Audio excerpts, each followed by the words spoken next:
ఆంధ్ర అమ్మాయి అమెరికా అబ్బాయి మధ్య విభేదాలు వచ్చాయా? మతం మారమని ఒత్తిడి తెచ్చినా ఆమె అంగీకరించడం లేదా? ఎందుకో ద్వితీయ పౌరురాల విషయంలో ఏం జరుగుతుంది? మనం మాట్లాడుకుంటుంది ఉపాధ్యక్షుడు జేడీ వాన్స్ ఆయన భార్య ఉషల గురించే. ఈ విషయం ఇప్పుడు అమెరికాలో హాట్ టాపిక్ అయిపోయింది. ఇందుకు కారణం వాన్స్ ఇటీవల ఓ సభలో తన భార్య తన మతంలోకి మారాలని కోరుకుంటున్నట్లు చెప్పడమే. దీనిపై పెద్ద ఎత్తున విమర్శలు మొదలు కావడంతో అమెరికా ఉపాధ్యక్షుడు ప్రజలకు వివరణ ఇచ్చుకోవాల్సి వచ్చింది. అసలు ఇద్దరి మధ్య ఏం జరుగుతుంది? Watch this burning story. మతం వ్యక్తిగతం. భారత రాజ్యాంగం మాదిరే అమెరికా రాజ్యాంగం కూడా ప్రజలు తమకు నచ్చిన మతాన్ని పాటించే స్వేచ్ఛను ఇచ్చింది. అమెరికా ఉపాధ్యక్షుడంటే అంత తేలికగా తీసిపారేయలేం. అధ్యక్షుడి తర్వాత ఎక్కువ అధికారాలు చెలాయించేది ఆయనే. ఇలాంటి కీలక పదవిలో ఉన్న వ్యక్తి మాటలు, పనుల మీద ప్రపంచం దృష్టి ఉంటుంది. కానీ ఉపాధ్యక్ష పదవిలో ఉన్న జేడీ వాన్స్ తాజాగా చేసిన వ్యాఖ్యలు అమెరికా రాజ్యాంగం ఇచ్చిన మత స్వేచ్ఛా స్ఫూర్తికి భిన్నంగా మాట్లాడారా అనే చర్చ మొదలైంది. క్రైస్తవ మతానికి చెందిన వాన్స్ హిందువైన తెలుగమ్మాయి ఉషను ప్రేమ వివాహం చేసుకున్నారు. ఆయన అమెరికా ఉపాధ్యక్షుడు కావడంతో భారతీయులంతా సంతోషించారు. ముఖ్యంగా ఆంధ్ర అల్లుడు అమెరికా ఉపాధ్యక్షుడయ్యాడని తెలుగువారు సంబరపడ్డారు. కానీ ఇప్పుడు జేడీ వాన్స్ తన భార్య మతమార్పిడి కోరుకోవటం అందరినీ షాక్కి గురిచేసింది. వాన్స్ వ్యాఖ్యలను రిపబ్లికన్లు, క్రైస్తవ సంప్రదాయవాదులు ప్రశంసలతో ముంచెత్తారు. భారతీయ అమెరికన్లు, హిందువులు మాత్రం ఆయనపై విరుచుకుపడుతున్నారు.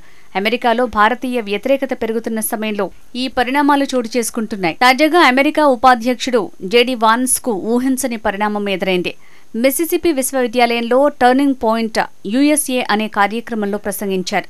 అమెరికాలో కఠినమైన వీసా పరిశీలన విధానానికి వాన్స్ మద్దతు ప్రకటించారు.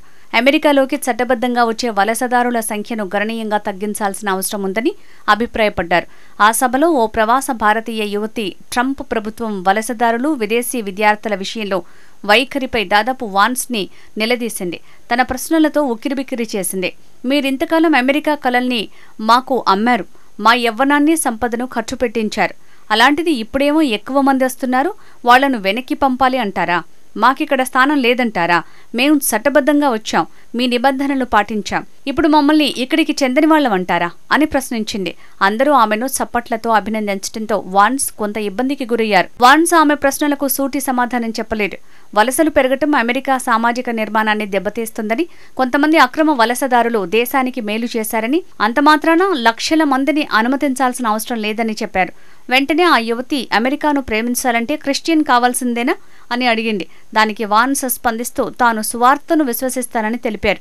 తన భార్య ఉష ఏదో ఒకరోజు తనలాగే క్రైస్తవ మతాన్ని స్వీకరిస్తుందని ఆశిస్తున్నట్టు చెప్పారు. ఆమె చాలా ఆదివారాలు తనతో చర్చికి వస్తుందని తెలిపారు.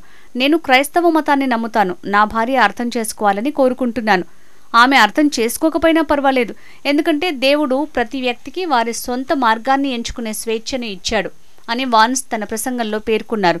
పరస్పర గౌరవం, అవగాహనతో మతాంతర వివాహం చేసుకున్నట్లు స్పష్టం చేశారు. You asked a personal question about our interfaith household. And yes, my wife did not grow up Christian. I think it's fair to say that she grew up in a Hindu family, but not a particularly religious family in either direction. In fact, when I met my wife, we were both, I would consider myself an agnostic or an atheist, and that's what I think she would have considered herself as well.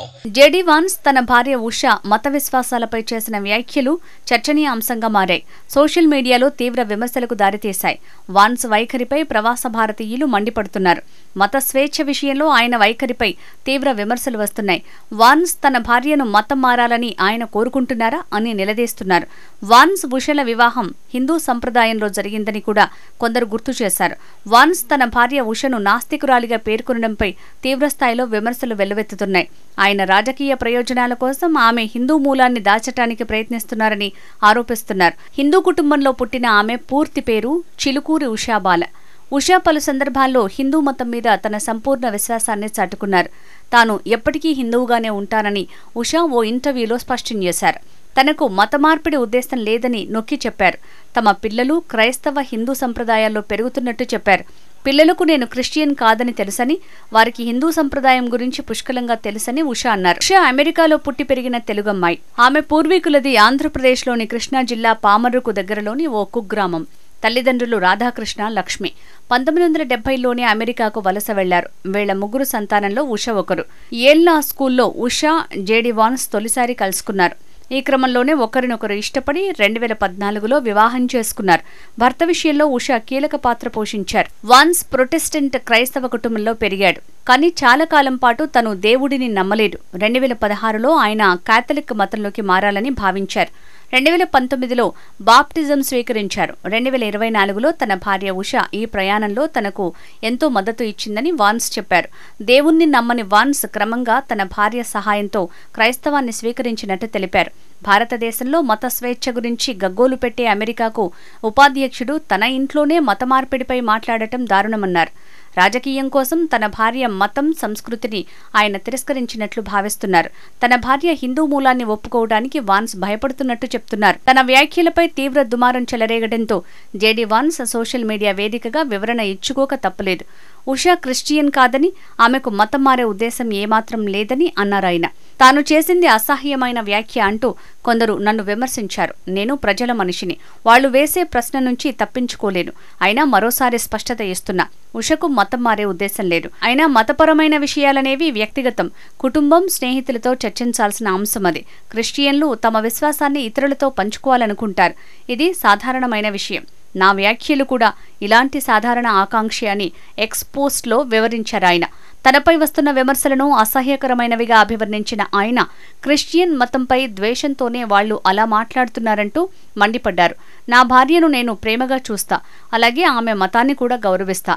నేను ఆమె మతాన్ని తక్కువ చేసినట్లు మాట్లాడినట్టుగా భావించి విమర్శలు చేయటం సరికాదు అని అన్నారాయన. జేడీ వాన్స్ చేసిన వ్యాఖ్యలను సోషల్ మీడియాలో ఎవరికి ఇష్టం వచ్చినట్లు వాళ్లు ఊహాగానాలు మొదలుపెట్టారు. వీరిద్దరూ త్వరలో విడాకులు తీసుకుంటున్నారనే ఊహాగానాలు మొదలయ్యాయి. వాన్స్ ఉషాల వైవాహిక జీవితంలోకి తొంగిచూస్తూ ఫ్లాష్ బ్యాక్ తవ్వితీస్తున్నారు నెటిజన్లు. తాజాగా జేడీ వాన్స్ ఈ వ్యాఖ్యలు చేసిన వేదికపైనే జరిగిన ఓ దృశ్యం అందరినీ ఆకర్షించింది. ఇటీవల ఉటా యూనివర్సిటీలో ట్రంప్ మద్దతుదారుడు చార్లీ కిర్క్ హత్యకు గురికావటం తెలిసిందే. ఆయన భార్య ఎరికాతో వాన్స్ ప్రేమలో పడ్డారనే పుకార్లు మొదలయ్యాయి. వాన్స్, ఎరికాలు వేదికపై కౌగిలించుకోవటం చర్చనీయాంశంగా మారింది. పైగా వాన్స్ ని చూస్తే తన భర్త చార్లీ గుర్తుకు వస్తున్నారని ఎరికా బహిరంగంగా చెప్పడం చర్చనీయాంశంగా మారింది. ప్రస్తుతం అధ్యక్షుడు ట్రంప్కి ఏమైనా జరగరానిది జరిగితే తాను ఆ పదవి స్వీకరించడానికి రెడీగా ఉన్నానని బహిరంగంగానే ప్రకటించారు.